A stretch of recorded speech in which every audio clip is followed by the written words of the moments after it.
Buenas, ¿cómo están? Bueno, vamos a hablar de otro tema de la parte sanguínea y en este caso nos compete hablar de la hemostasia y la coagulación sanguínea. Los objetivos o los tópicos que vamos a tocar acá en este video van a ser las generalidades de la hemostasia, el espasmo vascular, o sea, los distintos pasos en los cuales se, se divide la hemostasia, el fenómeno de hemostasia y coagulación, la formación del tapón, la coagulación sanguínea, o sea, la formación del coágulo, y las vías extrínsecas e intrínsecas, que son las vías a través de las cuales se desencadena la cascada de la coagulación. Hablaremos o nombraremos los anticoagulantes que son naturales y el sistema fibrinolítico, el sistema de destrucción del coágulo. Al hablar de hemostasia, vamos a decir de que la hemostasia significa eh, prevención de la pérdida de sangre. O sea, es aquel fenómeno en el cual que se desencadena para evitar o prevenir la pérdida de sangre. La hemostasia se desencadena por varios mecanismos. El primer mecanismo es el espasmo vascular, el segundo mecanismo es la formación del tapón plaquetario, el tercer mecanismo va a ser la formación del coágulo sanguíneo y el cuarto mecanismo va a ser la proliferación del tejido fibroso. Vamos a ir viendo paso a paso cada uno de estos mecanismos para poder ir entendiendo algo que es bastante complejo, pero que no es difícil de entenderlo. Vamos a empezar por el primero, que es el espasmo vascular, y que es lo primero que aparece o que se produce para comenzar la vía de la hemostasia o el fenómeno de la hemostasia. Lo primero que sucede cuando se produce una lesión, en este caso de un vaso sanguíneo, es el espasmo vascular, o sea, la vasoconstricción. Esta vasoconstricción se produce como consecuencia de la contracción del músculo liso que presentan los vasos sanguíneos. Acuérdense cuando ustedes vieron el año pasado todo lo que sea la parte de vasos sanguíneos y cómo estaba conformado, sabían o sabemos de que está conformado por un endotelio, una malla elástica, una capa muscular de fibras musculares lisas y una adventicia.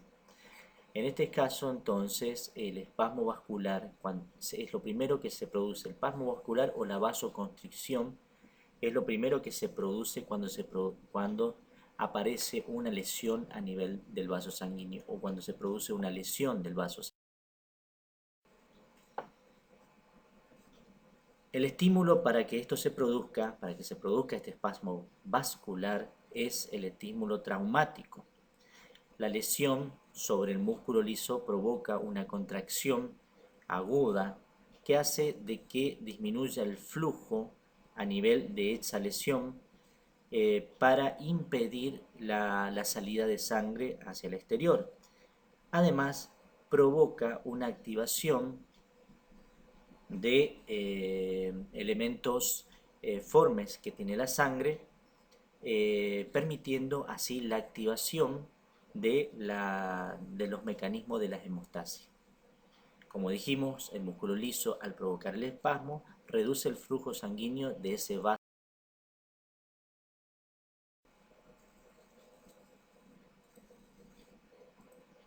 El espasmo vascular va a ser el resultado del espasmo miógeno local.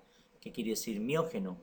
Que se genera del propio músculo del vaso sanguíneo y que es a nivel local. Y es el elemento más importante de este primer paso de la hemostasia. O sea, este espasmo miógeno local es el más importante. Tenemos otros elementos que pueden provocar también el espasmo vascular, como ser factores locales, autacoides, y el reflejo nervioso, o sea, el reflejo a través de los nervios o de la inervación que presenta ese músculo. Pero el paso más importante, del espasmo vascular, va a estar determinado por el espasmo miógeno, o sea que se genera en el propio músculo del vaso sanguíneo y que es local, obviamente.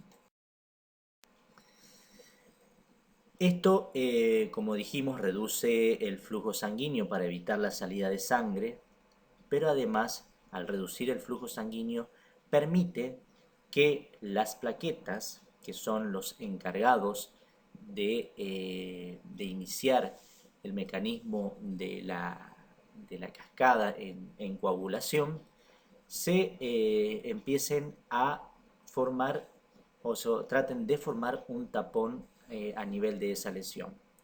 Vemos que las plaquetas van a liberar sustancias dentro de las cuales una de las importantes, las plaquetas liberan una cantidad de sustancias, pero básicamente las más importantes son, por ejemplo, por dar un ejemplo, el tromboxano A2, que es un vasoconstrictor que permite, que actúa también ayudando a la vasoconstricción y a la disminución del flujo sanguíneo del vaso sanguíneo lesionado, y permite también la adherencia, y va a permitir la adherencia de las plaquetas. De esta manera van a ir a formar el tapón plaquetario, que cuando el corte del vaso es muy pequeño, suele sellarse con este tapón plaquetario. ¿eh? Una vez, en vez de llegar a la formación de coágulos sanguíneos. Vuelvo a repetir, cuando el corte de un vaso sanguíneo es pequeño, no necesariamente se forma un coágulo sanguíneo, sino que el tapón plaquetario ya lo sella y ya se soluciona el problema.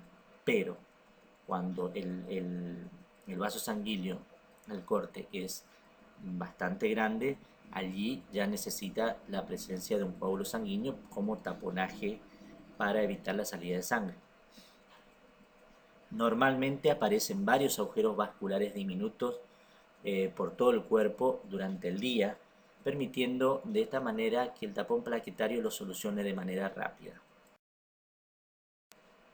Pero antes de explicar cómo se produce el taponamiento plaquetario, vamos a decir de que vamos a hablar un poco de las plaquetas que no logramos hablar la otra vez. Dijimos nomás solamente de que derivaban de una célula pluripotencial de la médula ósea.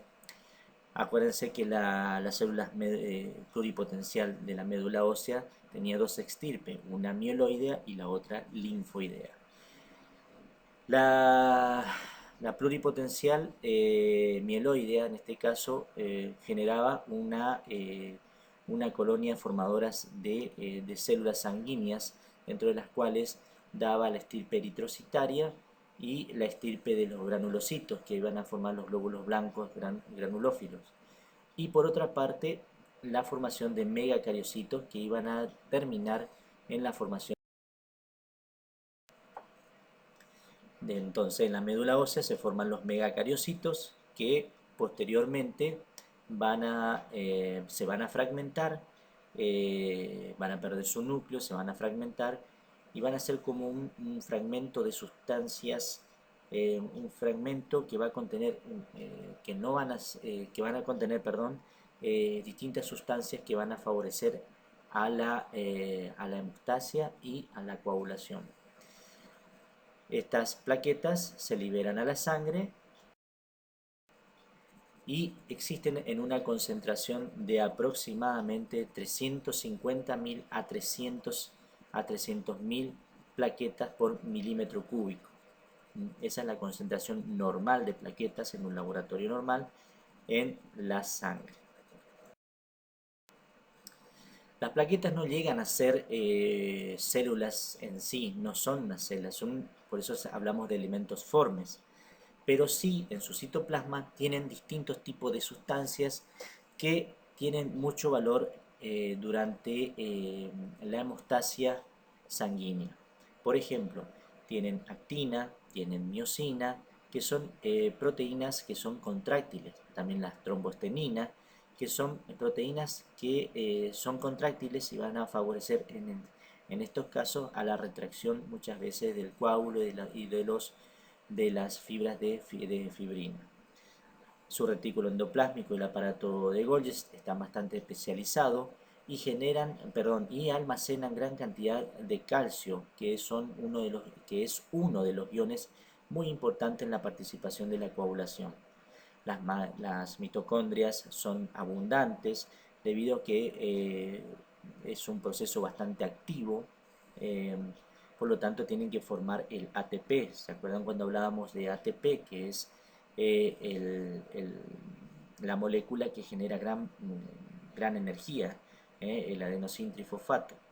Tiene sistemas enzimáticos que van a sintetizar prostaglandina, que son pequeñas moléculas hormonales que van a actuar ya sean provocando vasoconstricción o vasodilatación según qué tipo de prostaglandina, ya que existen una gran variedad de las mismas. Y por último, liberan un factor que se llama factor estabilizador de fibrina, que corresponden, y factor de crecimiento, que van a corresponder aparte de los factores de la coagulación que se van a ir formando en la medida que se va produciendo la cascada de coagulación, que lo vamos a ir explicando más adelante. Las superficies de las plaquetas van a presentar una capa de glucoproteínas que en un epitelio normal, en un vaso sanguíneo normal, donde no hay lesión del endotelio, no permite su adherencia. Pero cuando este epitelio se daña, este endotelio se daña, favorece la adhesión de esa glucoproteína al epitelio que son dañados. También presentan fosfolípidos que van a activar múltiples fases en el proceso de la coagulación.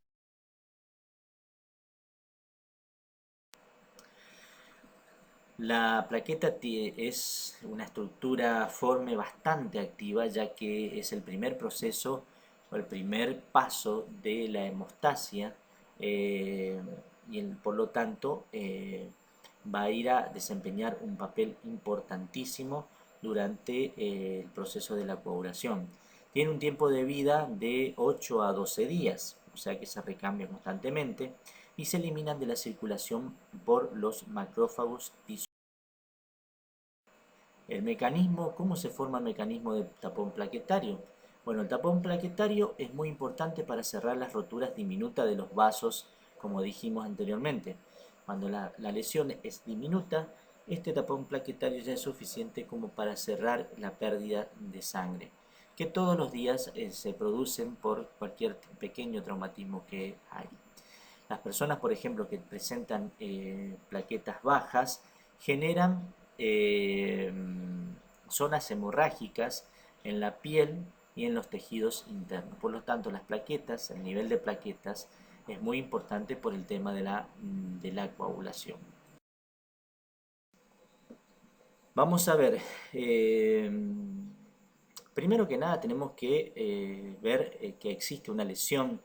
Acá tenemos el endotelio, por debajo vamos a tener el colágeno, las fibras de colágeno, y por arriba tenemos adherida al endotelio un factor que se llama factor de von Willebrand. Cuando se produce la lesión o daño del endotelio, queda liberado a la circulación o queda expuesto el colágeno del subendotelial. De esta manera, en ese momento se produce el espasmo vascular y genera la disminución del flujo sanguíneo, generando de esta manera que las glucoproteínas de superficie que presentan las plaquetas que habíamos dicho, que estas glucoproteínas no se adherían al endotelio o a los tejidos cuando el endotelio era sano, pero al producirse este tipo de daño, genera o exponen estas glucoproteínas que permiten su unión al colágeno. Pero esta unión al colágeno es muy débil, ¿eh? O sea, es una zona de anclaje muy débil. Y para que este anclaje sea efectivo y las plaquetas no sean desplazados por el flujo sanguíneo, está este tipo de factor que se llama factor de von Willebrand, que se va a unir a esta unión glucoproteica colágena y plaquetaria, provocando de esta manera una unión covalente que lo estabiliza y mantiene anclada a la plaqueta para que posteriormente esa plaqueta se pueda activar.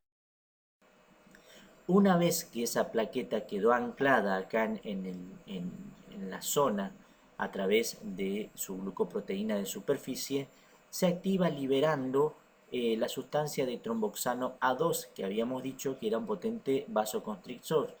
Este tromboxano A2 es liberado por la ciclooxigenasa, que permite la liberación de dicha sustancia.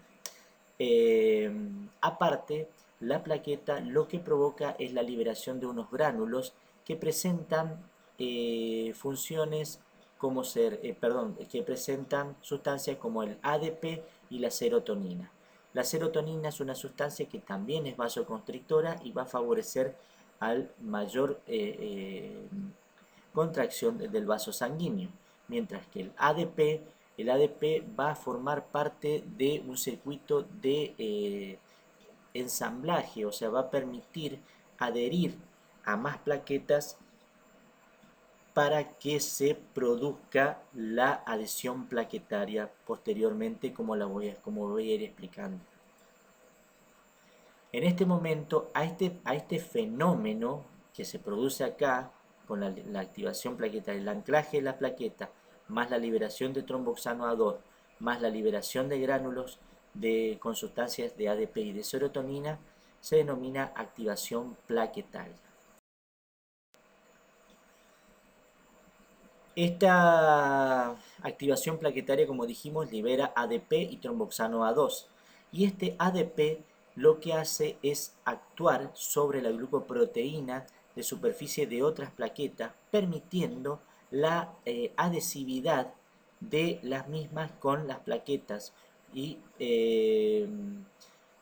tomando también elementos o hebras de fibrina, permitiendo la unión como formando una malla en la cual se van uniendo plaqueta tras plaquetas y se van activando una tras otra para provocar mayor adherencia de plaquetas e ir a formar este tapón plaquetario para evitar la salida de sangre al exterior.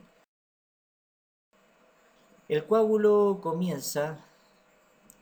empieza a aparecer a los 15 o 20 segundos si la lesión ha sido grave y de 1 a 2 minutos si la lesión ha sido leve. Entre los 3 y 6 minutos aproximadamente siguientes de la lesión del vaso se rellena con un coágulo. O sea, la coagulación tendría que realizarse alrededor de los 3 a 6 minutos, 7 u 8 minutos a más tardar. Y entre los 20 minutos a 1 hora el coágulo se tiene que retraer, lo que cierra aún más el vaso en este tipo de mecanismo hemostático. Las plaquetas entonces desempeñan una función bastante importante también en la retención.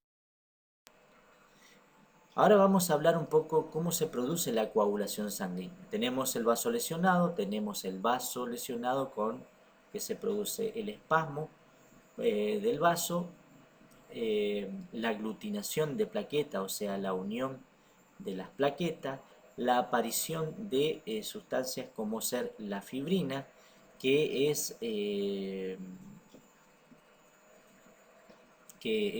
generado por la trombina, que actúa sobre el fibrinógeno, que eso lo vamos a ir explicando más adelante, la formación del coágulo de fibrina y la retracción del coágulo. Estos son los pasos que vamos a ver. Una vez formado el coágulo puede suceder dos cosas. Una, la invasión de fibroblastos que formarán un tejido conjuntivo en el coágulo, un coágulo que va a generar tipo una placa o que puede llegar a ser dura. Y lo otro es que el coágulo para seguir se recanaliza, recanalizar quiere decir de que se disuelva para que la circulación siga a través de ese vaso sanguíneo. En la sangre hay muchas sustancias que van a afectar la coagulación. ¿Eh? Entre esos tenemos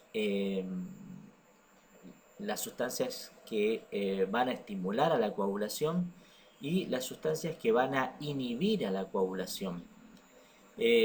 Las sustancias que van a estimular la coagulación se llaman procoagulantes y las que inhiben la coagulación se llaman anticoagulantes. Acá existe un equilibrio en los cuales se tiene que mantener, predomina más la acción anticoagulante que la procoagulante. Cuando no existe lesión de lo mismo,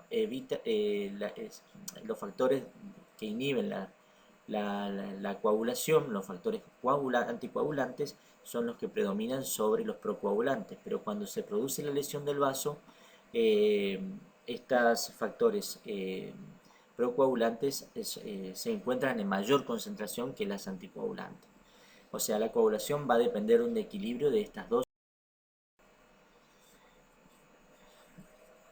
Bueno, el taponamiento o la formación del coágulo tiene lugar bajo tres etapas principales, en los cuales vamos a tener una cascada en donde se utilizan los factores de coagulación que están enumerados en números romanos, que los vamos a ir viendo más adelante.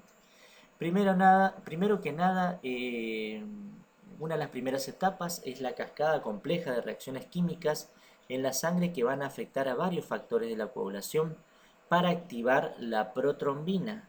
¿eh? O sea, la finalidad de la activación para la coagulación sanguínea es activar al activador de la protrombina. Este activador de la protrombina lo que va a hacer es catalizar o convertir la protrombina, que es una proteína que se encuentra en la sangre, y la va a transformar en trombina.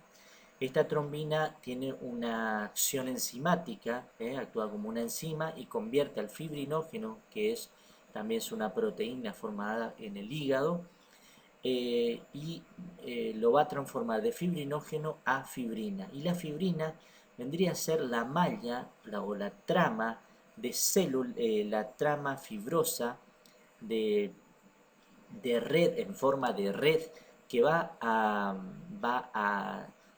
tomar o va a atrapar plaquetas, células sanguíneas y partes de elementos del plasma para ir a formar el coágulo. ¿Cómo se produce la conversión de protrombina en trombina? Bueno, vamos a ver nuevamente nuestro dibujito y vamos a ver que el daño tisular, la unión de las plaquetas, etcétera, etcétera, va a liberar un factor por esta vía, que va a ser la vía intrínseca, se va a activar, el activador de la protrombina se va a activar de dos formas, por una vía intrínseca y por una vía extrínseca que la vamos a ir viendo más adelante. Pero ambas vías van a confluir en un mecanismo común que va a llevar a la formación, obviamente, del coágulo. Pero vayamos acá a cómo se produce la activación de la protrombina. El activador de la protrombina, que se produce cuando se activa este tipo de plaqueta durante el daño del endotelio, va a actuar sobre una proteína del plasma que es que es la trombina. La trombina, una protrombina. El activador de protrombina actúa sobre la trombina junto con el calcio para formar la trombina. Esta trombina, como dije, tiene una acción enzimática que actúa sobre el fibrinógeno, sobre el fibrinógeno y, y actúa provocando, favoreciendo la formación de fibras de fibrina. Vuelvo a repetir, la acción del endotelio lesionado lleva a un activador de la protrombina que actúa sobre la protrombina, que esta proteína se forma en el hígado. Esta protrombina actúa sobre la trombina, o sea, este activador, perdón, volvamos atrás para no confundirnos ni mucho menos. El activador de protrombina, que es uno de los factores, el factor que vendría a ser un factor 10, que lo vamos a ver más adelante, actúa sobre, provoca la activación de la protrombina. Esta protrombina actúa sobre la trombina junto con el calcio y activa a la protrombina en su fase enzimática, que lleva a actuar sobre el fibrinógeno, que también es una proteína liberada en el hígado, y que la acción de la trombina sobre el fibrinógeno va a provocar la formación o la generación de fibras de fibrina. Estas fibras de fibrina actúan como una forma de red y catalizan y atrapan lo que sea más plaquetas, más glóbulos rojos y más elementos del plasma. Esta activación de la protrombina en el hígado, la formación de protrombina en el hígado, depende de la vitamina K. Por lo tanto, decimos que es un factor vitamina K dependiente. ¿Cómo se convierte el fibrinógeno en fibrina? Bueno, una vez que la trombina actúa sobre el fibrinógeno, que también es formado en el hígado, y provoca las fibras de fibrina, estas fibras de fibrina son bastante inestables. Por lo tanto, necesitan de un elemento que la estabilice. Y para eso existe un factor llamado factor número 13. Este factor número 13 es el factor estabilizador de la fibrina, haciendo que las mallas de fibrina sean bastante resistentes y permitan atrapar elementos formes de la sangre para ir a formar el coágulo. ¿Cómo está compuesto el coágulo sanguíneo? La composición del coágulo sanguíneo va a estar dado por células sanguíneas, por plaquetas y por plasma. Las fibras de fibrina se adhieren a la superficie dañada del vaso y la liberación, ¿se acuerdan cuando hablábamos de que las plaquetas tenían cierto tipo de sustancias que eran proteínas contráctiles? También actúan sobre las fibrinas para provocar la retracción, o sea, la mayor adherencia de elementos a esta malla de fibrina y poder cerrar la lesión del vaso. Acá vuelvo a repetir, como dijimos anteriormente, el coágulo sanguíneo y las plaquetas van a generar la contracción del coágulo. ¿Cómo se retrae el coágulo? Mediante la liberación de proteínas contráctiles que vienen por parte de las plaquetas. Estas proteínas contráctiles están formadas por la actina, la miosina y la trombostenina, contribuyendo aún más al cierre de la zona lesionada y evitando cualquier escape sanguíneo a través de la fisura, que no haya ningún tipo de fisura. Eso genera. Bueno, el coágulo se forma entonces de esta manera un círculo que tratando de evitar o de prevenir la salida de sangre o prevenir la pérdida de sangre. El coágulo continúa creciendo hasta que deja de perder sangre, generando así un estado de retroalimentación positiva. ¿De qué manera? El activador de protrombina actúa sobre la protrombina, lo convierte en trombina, la trombina actúa sobre los factores de coagulación, en este caso la trombina tiene bastantes funciones, dentro de los cuales actuar sobre los factores de coagulación y activar a más plaquetas, y a su vez, por retroalimentación positiva, actúa sobre otras protrombinas en un círculo, permitiendo a la formación de más trombinas que a su vez van a ir a actuar sobre más factores de la coagulación y activación de más plaquetas para ir aumentando el coágulo hasta que termine de perderse sangre por la zona lesionada. El inicio de la coagulación se da por un traumatismo de la pared vascular, por un traumatismo o por una lesión o por alguna afección a nivel de la sangre, y el contacto de la sangre con células endoteliales dañadas o colágeno va a generar el desencadenamiento de la cascada que nosotros llamamos cascada de la coagulación y que está formado por una serie de factores. Eh, o sea, intervienen muchos factores llamados factores de la coagulación que están enumerados con números romanos, van del 1 al 13. Pero la activación de la coagulación se produce por dos vías principalmente, o sea, la activación o el activador de la protrombina para que actúe sobre la protrombina, que a su vez actúe sobre la trombina, se genera por dos vías de activación de la coagulación. Dos vías que son distintas, pero que las dos confluyen en una sola vía de activación, que es generar el activador de la protrombina, que el activador de la protrombina dentro de los factores de la coagulación es el factor número 10. Para eso tenemos dos vías, como dije yo, una la vía extrínseca y la otra es la vía intrínseca. Participa en una serie de proteínas plasmáticas, como dije anteriormente, es factores de la coagulación sanguínea. La vía extrínseca se produce por el contacto del colágeno subendotelial, mientras que la vía intrínseca se produce cuando por lesiones o por la activación a nivel de las plaquetas. La activación de vía intrínseca es explosiva.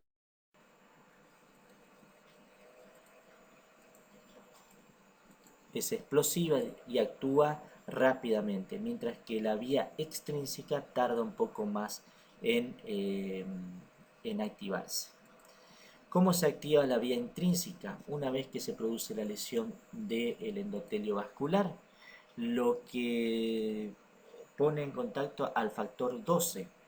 Este factor 12 o activado va a activar al factor 11. Este factor 11 a su vez activado va a actuar sobre el factor 9, actuando sobre el factor 9 y provocando su activación. Y este factor 9 activado junto con el factor 3 que se encuentra en las plaquetas va a actuar sobre el factor 8 y el calcio, provocando la activación del factor de protrombina, activando el factor de protrombina. Esta es la vía intrínseca, o sea, la vía que se produce dentro de la sangre por la liberación de elementos de las plaquetas. Entonces, el factor 12 se activa. Una vez que está activado, actúa sobre el factor 11, lo activa el factor 11. Este factor 11 activado actúa sobre el factor 9, lo activa el factor 9, y este factor 9 activado junto con el factor 3 que proviene de las plaquetas más el factor 8 que ya se encuentra activado, y el calcio provoca la activación del factor 10. Y este factor 10 va a terminar en la activación del factor de protrombina. Va a generar el factor 10 activado, obviamente. La vía extrínseca, sin embargo, es mucho más corta. El factor tisular, que es el factor que se expone cuando se produce la lesión del vaso sanguíneo, expone al colágeno, que vendría a ser el factor tisular. Este factor tisular actúa sobre el factor 7, el factor 7 activado actúa sobre el factor 10 y el factor 10 se activa junto también, o sea, el factor 7 con el calcio actúa sobre el factor 10, que el factor 10 es lo que se activa para provocar la activación de la vía común que va a llevar a la coagulación del vaso sanguíneo. La vía común se genera, el factor 10 activado, actúa el factor actúa sobre la protrombina,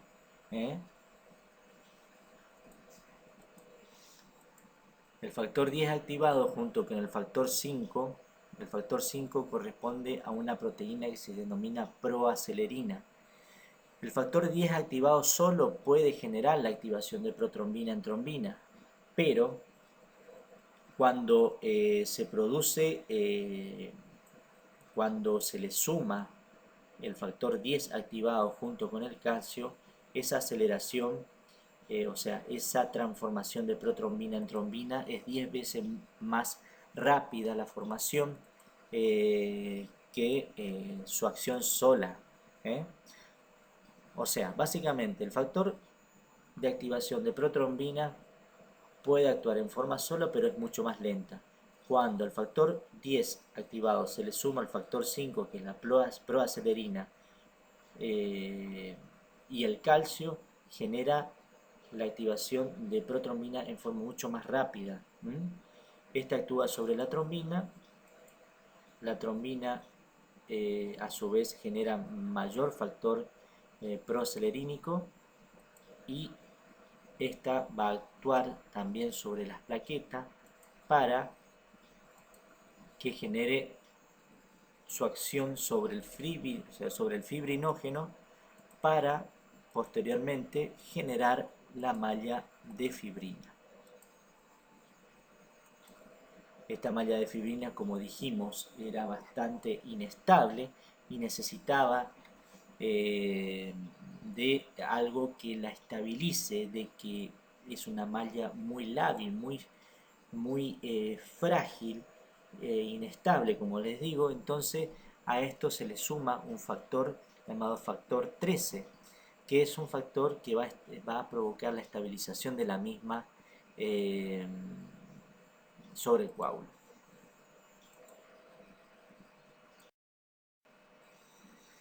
¿Cuáles son las diferencias entre ambas vías? En la vía extrínseca tenemos un factor tisular que inicia rápidamente y que está dado por el colágeno. Se genera, es explosiva y se genera en 15 segundos. Mientras que el factor de activación por vía extrínseca, el factor 12 y las plaquetas y con el colágeno, recién ahí se desencadena la activación de la vía intrínseca y lleva aproximadamente entre 1 a 6 meses. Normalmente tenemos sustancias que son anticoagulantes y que son intravasculares, y que constantemente están evitando de que la sangre de por sí se coagule o forme pequeños trombos que pueden llegar a taponar algunos vasos sanguíneos. ¿Y por qué se produce? Se produce porque tenemos una superficie lisa del endotelio que evita la activación del sistema de la coagulación por sistema intrínseco. Tenemos factores de la parte del glucocáliz a nivel endotelial que repele a los factores de coagulación. O sea, el glucocáliz de las plaquetas, cuando no hay lesión del vaso, son repelidas debido a la carga eléctrica que presenta.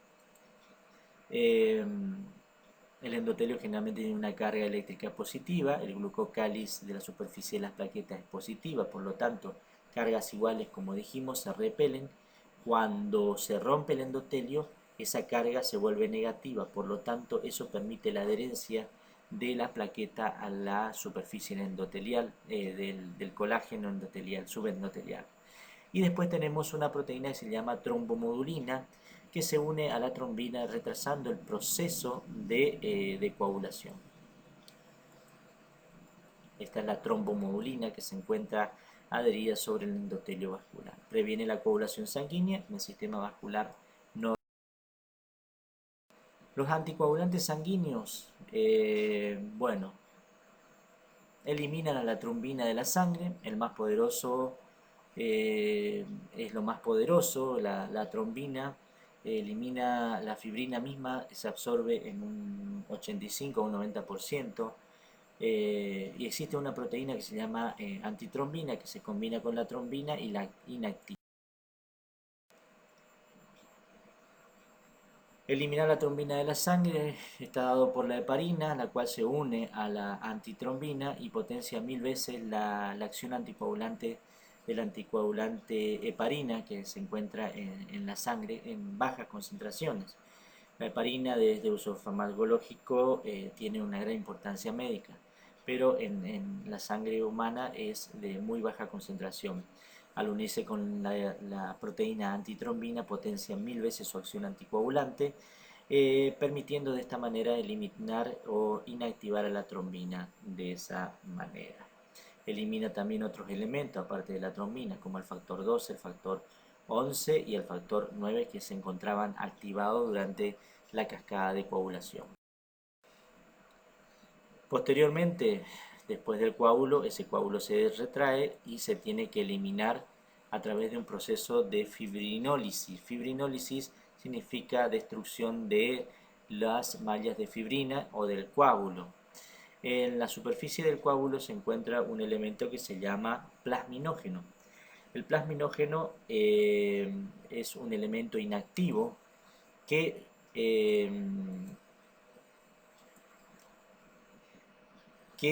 se libera en forma lenta durante varios días. Este plasminógeno que se encuentra expuesto a nivel de la fibrina y del coágulo, los tejidos y el endotelio que se encuentran dañados van liberando en forma muy lenta lo que se llama un factor activador de plasminógeno.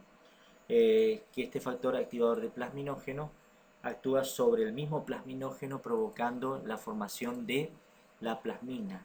La plasmina es una enzima proteica muy potente que es lo que permite actuar sobre la fibrina para disgregarla, o sea, para disolverla, para diluirla, para diluir el coágulo y poder eliminar, o sea, destruir el coágulo en forma total y poder eliminarlo.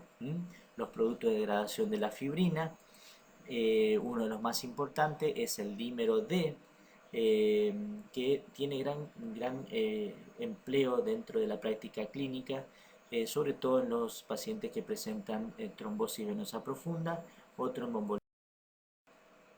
Bueno, este es para resumir, el activador de plasminógeno hístico que se encuentra sobre el coágulo en condiciones de estrés. El plasminógeno actúa sobre la plasmina actúa sobre el coágulo y disuelve la fibrina. Este producto de desecho de la fibrina son metabolizados o son fagocitados por los. Estos son los factores de coagulación que he nombrado anteriormente y fíjense, no pretendo de que se aprendan todos los factores de coagulación, pero conózcanlos y fíjense la cantidad que son y están expresados todos en números romanos. Esta es la cascada de coagulación, la vía intrínseca, la que se produce dentro del vaso sanguíneo. La vía extrínseca es la más corta y es la más rápida y es la que se produce cuando se pone de manifiesto el colágeno subendotelial. Todos tienen una vía en común a la activación del factor 10, el activador de la protrombina, que actúa sobre la protrombina activando la trombina actúa sobre el fibrinógeno en fibrina y los polímeros de fibrina son estabilizados, o esta malla de fibrina es estabilizado por este factor 13. Espero que se haya entendido, no es difícil, pero hay que verlo para poder memorizarlo bien. Bueno, muchísimas gracias. Todos los temas se encuentran en el libro de cabecera que es el Guyton y Hall de Fisiología Humana. Muchas gracias.